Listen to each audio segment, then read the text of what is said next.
Good morning. I, Dr. Anupama Labhe, welcomes you to our e-learning classes. In today's subject, that is HRM, I am going to explain you the term induction and the significance of the induction and the objectives and importance of the induction. So let us start with the definitions which is given by Edwin Flippo. Edwin Flippo ने जो definition दी है उससे हम लोग आज शुरू करते हैं।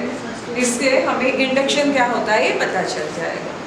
तो according to Flippo, induction is the welcoming process to make the new employ feel at home and generate in him a feeling of belongingness to the organization. Induction according to Flippo उन्होंने क्या किया कहा है, it is a process, welcoming process. Welcoming process क्या होती है? Welcoming process ये कि जब कोई नया हमारे यहाँ पे आता है तो हम लोग उसका स्वागत करते हैं, बराबर है।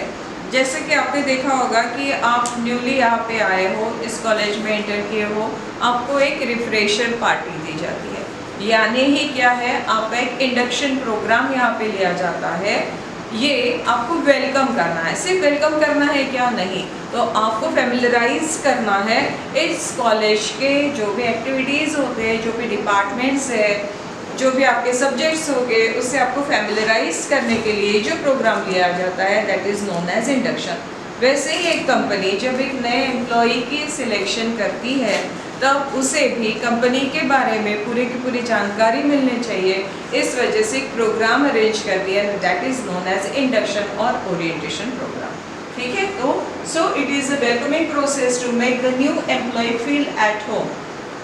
जैसे कि समझ लीजिए कि मुझे एक नई कंपनी जहाँ पे मैं ज्वाइन कर रही हूँ, मुझे उसके बारे में कुछ भी नहीं मालूम, तो there is some kind of hesitation in me, whether I will adjust with the staff, whether I will adjust with the company's environment or not. This type of hesitation जो मुझे एक डर लगा रहता है, तो वो रिमूव करने के लिए ये इंडक्शन प्रोग्राम जो है वो अरेंज किया जाता है।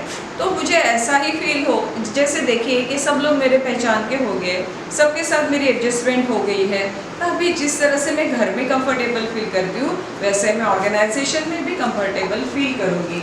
तो इसलिए it is a process to make the new employ feel at home and generate in him a feeling of belongingness to the organisation. बराबर है, belongingness to the organisation is very important for achieving the objectives of the organisation. जब मैं समझती हूँ कि मैं ये company का एक पार्ट हूँ, ये ऑर्गेनाइजेशन का मैं एक पार्ट हूँ, तो मुझसे जो मिलने वाला है कंपनी को वो ज़्यादा अच्छा रहेगा। जब मुझे कहता है I am detached from this organisation, जब सेंस ऑफ बिलोंगिंगनेस नहीं रहता है, तब मैं अपने आप को कुछ अलग अलग महसूस करती हूँ, और जब मैं अलग महसूस करती हूँ तो मुझसे जो मिलने वाला है 100% कॉन्ट्रीब्यूशन वो नहीं मिल पाता है, and that is the meaning of induction. तो फिर से हम लोग ये डेफिनेशन को देखते हैं। Induction is a welcoming process to make the new employ feel at home and generate in him a feeling of belongingness to the organisation. ठीक है, now let us see what is the second definition. This definition is given by R.J. Bilimoria. ये बिलिमोरिया ने क्या बताया वो हम लोग पहले देख लेते हैं। A technique by which a new employee is rehabilitated into the changed surroundings and introduced to the practices, policies and purposes of the organizational objectives। देखिए उन्होंने ही भी क्या कहा है कि न्यू एम्प्लॉय आपके यहाँ पे आ रहा है, जरूरी नहीं है कि उसने पहले कहीं काम किया ही नहीं हुआ है, जरूरी नहीं है कि वो एक्सपीरियंस्ड भी हो, लेकिन जिस सराउंडिंग से वो आया हुआ है उस सराउंडिंग से अभी ये यहाँ पे जो उसे सराउंडिंग मिलने वाला है दैट इज़ टोटली चेंज्ड। तो ये जो सराउंडिंग है इसके साथ इंट्रोड्यूस करने के लिए कंपनी के जो प्रैक्टिसेस है, पॉलिसीज़ है, पर्पसेस है, उसके साथ उसे अवेयर करने के लिए this programme is arrange and that programme is known as induction. ठीक है, तो this is the definition which is given by Bilimoria. तो हमें क्या पता चला what is induction? Induction is nothing but to familiarize the new entrants to the company's policies, procedures, purposes and the environment। बराबर है, जब हम लोग फैमिलियराइज हो जाते हैं किसी भी चीज़ के साथ तो वहाँ पे काम करने के लिए हमें मज़ा भी आता है, और हमारे बीच में जो नर्वसनेस रहती है, हेजिटेशन रहता है, that is totally remove. and that is the main purpose of this induction program. So let us see what are the objectives of the induction. सबसे पहले to overcome shyness and nervousness. जैसे मैंने अभी आपको बताया, क्या है शाइनेस रहती है, कहीं नई जगह पे जाते हैं तो हम लोग एकदम जल्दी से एडजस्ट नहीं हो पाते हैं। हमें लगता है कि सामने वाला क्या सोचेगा, हमें लगता है कि हमें उसके बारे में कुछ मालूम ही नहीं है तो हम लोग किस तरह से बोलें, हमें लगता है कि सामने वाला क्या मेरे साथ अच्छे से बिहेव करेगा या नहीं करेगा, क्योंकि टोटली न्यू एनवायरनमेंट आपके सामने आया हुआ रहता है। तो ये जो शाइनेस है, जो नर्वसनेस है, उसे रिमूव करने के लिए ये जो इंडक्शन प्रोग्राम है वो अरेंज किया जाता है। इस इंडक्शन प्रोग्राम में आपके साथ जो आपके कोवर्कर्स होंगे या आपके जो सबऑर्डिनेट्स भी होंगे या जो आपके सब सुपेरियर भी होने वाले हैं, कलीग्स जो है, उनके साथ आपको इंट्रोड्यूस किया जाता है। In advance you know what is the behaviour and what is the nature of that persons with whom you have to work in an organisation. जब ये मुझे पता चल जाता है तो जब एक्चुअली मुझे जब वर्क करना है तो मेरे बीच में कोई शाइनेस या नर्वसनेस नहीं रहती है, क्योंकि पहले से ही मैं उनके साथ यानी मेरी इंट्रोडक्शन हो गई है, मैंने उन्हें जान लिया है। Next one is to provide necessary information. What type of information is needed by the new entrant. क्या है, कौन सी इंफॉर्मेशन चाहिए? सबसे पहले कि मेरा काम कहाँ पे होगा, मेरा डिपार्टमेंट कहाँ पे होगा, मुझे किन के साथ काम करना है, यहाँ पे मुझे कहाँ से कौन सी फैसिलिटी मिलने वाली है, मुझे अगर ये प्रॉब्लम आती है तो मुझे किससे अप्रोच करना है।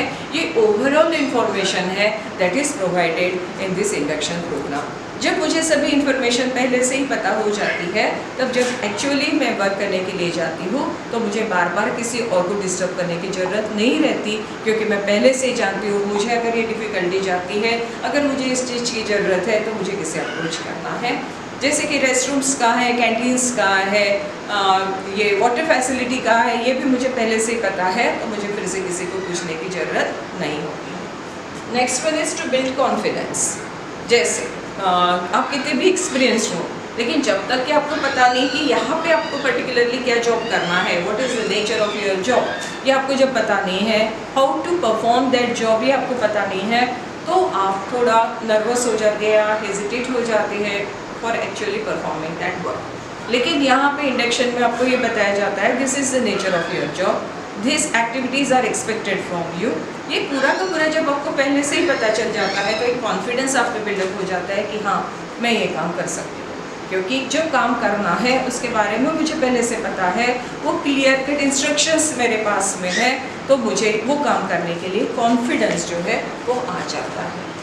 Next one is to reduce labour turnover and absenteeism. हमने कल के ही इसमें देखा हुआ था, जैसे प्लेसमेंट में देखा था। क्या होता है, क्यों हम लोग एक कंपनी छोड़ के दूसरे कंपनी में चले जाते हैं, क्योंकि वहाँ पे हमें सेटिस्फेक्शन नहीं मिलता है। और सेटिस्फेक्शन ना मिलने का मेन पर्पस क्या है, क्योंकि हमारी एक्सपेक्टेशंस कुछ और रहती है वो पर्टिकुलर जॉब के बारे में, और जब हम लोग एक्चुअली वो वर्क परफॉर्म करने के लिए जाते हैं तो पता चलता है कि हमारी एक्सपेक्टेशन से बिल्कुल अलग है। That is there is a mismatch between our expectations and the actual work which is expected from the company. तो ये जो मिसमैच है, ये होने की वजह से हम लोग क्या करते हैं, एक तो कंपनी छोड़ के जाते हैं या हमें सेटिस्फेक्शन नहीं मिलता है, इसलिए बार बार एब्सेंट रहते हैं। तो ये जब इंडक्शन प्रोग्राम दिया जाता है तब आपको पहले से ही बताया जाता है कि आपको ऐसे ऐसे करना है, ये आपके जॉब का नेचर है। तो फिर जब आपको कुछ भी प्रॉब्लम नहीं है वो जॉब परफॉर्म करने में, आपको पहले से उसके बारे में ट्रेनिंग मिल रही है, आपको उसकी पूरी की पूरी इंफॉर्मेशन मिल रही है, तो एक्चुअली जब आप काम करने के लिए जाते हो तो there are lesser chances of leaving the organization. Then to avoid false impression and negative image of organization. देखिए बहुत बार क्या होता है, हम लोग जहाँ पे काम करते हैं वहाँ पे ऐसे भी लोग रहते हैं कि जो आपको नेगेटिव फीलिंग दे, बराबर है। तो फिर हमारे मन में एक इमेज तैयार हो जाती है, या तो जहाँ से हम लोग आए हैं उन्होंने हमें पहले ही बताया रहता है कि वो ऑर्गेनाइजेशन में ऐसा चलता है, वो ऑर्गेनाइजेशन में वैसा चलता है। तो ये जो निगेटिव इम्प्रेशन या इमेज लेके हम लोग जब कंपनी में एंटर करते हैं, ऑर्गेनाइजेशन में एंटर करते हैं, तो हमारा अप्रोच काम की तरफ भी वैसा ही रहता है। तो ये जो निगेटिवनेस है, जो फॉल्स इम्प्रेशन है, उसे रिमूव करने का काम इंडक्शन करता है। वो पहले ही बता देता है कि ये एक ऑर्गेनाइजेशनल और ये है ऑब्जेक्टिव्स है, ये हमारे गोल्स है, ये हमारे प्रैक्टिसेस है, ये हमारे पॉलिसीज़ है।